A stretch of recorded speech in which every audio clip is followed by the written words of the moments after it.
Good morning, and thank all of you for being here today. And I especially want to thank my colleague, Senator Begich, who's with me, Senator Klobuchar is on the way, and all of our other sponsors who are helping us and supporting us today. We now have a bipartisan list of senators supporting the legislation that I'm going to be talking today. And I want to say a very special thank you to Jason and Joe, who are behind me here today, for coming and sharing their stories. Sharing their stories and standing up for all of our veterans who are out there today struggling to find work and helping to raise awareness about this important issue. Today, over 20% of the men and women who've come home from serving in Iraq and Afghanistan find themselves without a job.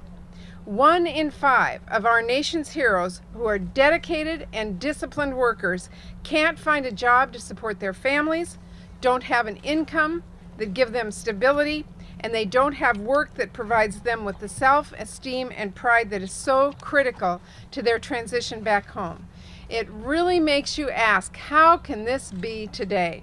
How can there be these heroes who have performed under pressure, have unique technical skills that they acquired during their service, who know how to lead, be struggling so much when they come home? Well, last month during the congressional recess, I traveled throughout my home state of Washington. It is a state that has a large military presence and a great many veterans. And in towns large and small, I sat down with out-of-work veterans to talk about why it's been so hard for them and why a group that seems so qualified to can't seem to transition smoothly from their service to our country back into the workforce at home. It was really astonishing what I heard from these men and women who in so many instances have been left to stand at the back of the line or have their resume lost in the stack.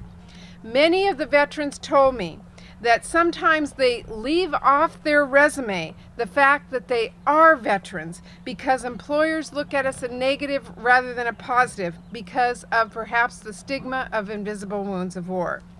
Members of our National Guard talked about coming home and finding out they'd been laid off from their job because the economy's been struggling at home and whatever job they had was gone when they returned. Veterans told me that employers do not understand how the technical and leadership skills that they have learned in the military can translate into the company that wants to hire them. Employers told me veterans don't often use the vernacular of the business world to describe the benefits of their experience, so they don't know how qualified these veterans are when they interview them.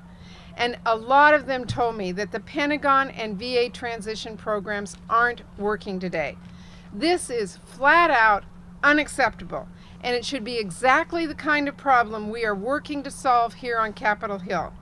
But the truth is, there has never been a comprehensive legislation effort to get our veterans back on the job or a group of senators standing united behind it. That ends today. The bill that we are introducing today is the first wide-ranging effort to help our veterans go from the battlefield into the working world here at home. It's a bill that will make sure our veterans don't have to go from fighting to keep us safe to fighting just to get an interview in a country that owes its economic security to their work overseas. It's a bill that includes new business opportunities, it expands some of our existing programs, and it really builds a bridge for our veterans into family wage jobs. It includes an expansion of the post-911 GI Bill to include job training and apprenticeship programs. This is something Senator Klobuchar, who's joined us, has worked very hard on. It's going to set up a Veterans Business Center within the Small Business Administration to help our veterans get the skills and resources to start their own businesses. And as a side benefit to that, we know that veterans, when they open up their own business, hire veterans.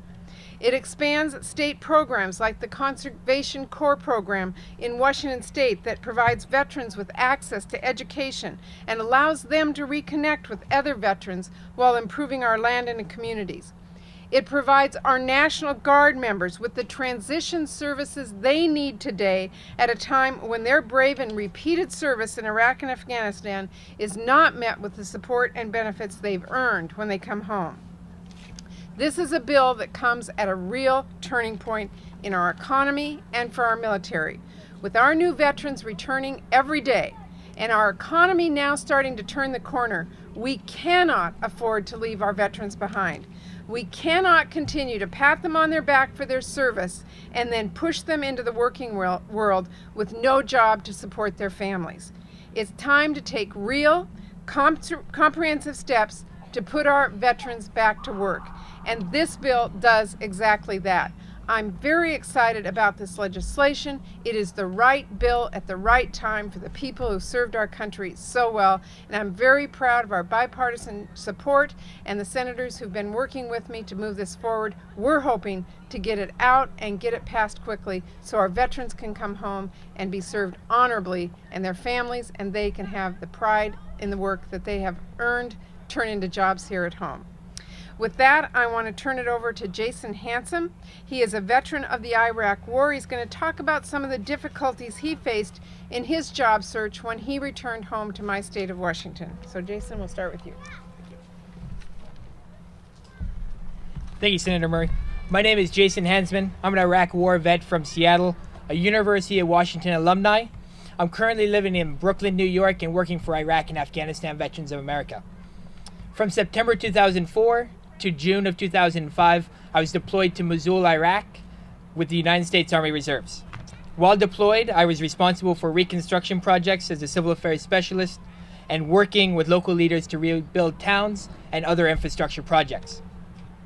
With my years of specialized training and a bachelor's degree, I thought it would be easy to come back and find a job. But after completing my degree, I was stop-lossed and told that I would go back to Iraq in the summer of 2008. At that point, I put my career plans on hold, married my then fiancée, and mobilized to Fort Dix. Ultimately, I found that I would not be deploying back to Iraq. So even then, even before I got back, I began applying for jobs. Yet I found nothing. 3 weeks later, I returned to Seattle from Fort Dix. But as a newlywed, I found it emotionally challenging and incredibly frustrating to have no income to provide for myself and my wife. I continued to spend day in and day out applying for any and every job I could find, putting out hundreds of resumes not only on the West Coast, but on the East Coast. Literally hundreds, from different opportunities in multiple sectors, from government to security to the service industry, really anything I could find. But I couldn't even get an interview. It seemed like no one saw my background and military training fitting for the jobs that they were offering. Eventually, after looking close to 5 months, the first interview I got was as a night shift security officer. This seemed to be all I was qualified for after 8.5 years in the Army Reserves, a bachelor's degree in political science with a minor in Near Eastern Studies.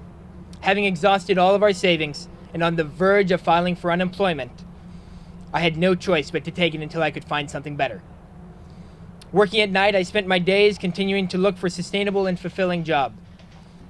7 months later, I found that opportunity at Iraq and Afghanistan Veterans of America working as a community manager, where I am now responsible for running the social networking site for fellow Iraq and Afghanistan veterans. After going through this frustrating experience, part of my goal working for IAVA is to find employment opportunities for other veterans and to encourage Congress not to let our heroes struggle when they come home. That is why I could not be happier to be standing up here today with my home state senator, Senator Murray, to witness the introduction of this powerful new legislation that promises to make a difference in the lives of returning servicemen and women. Thank you.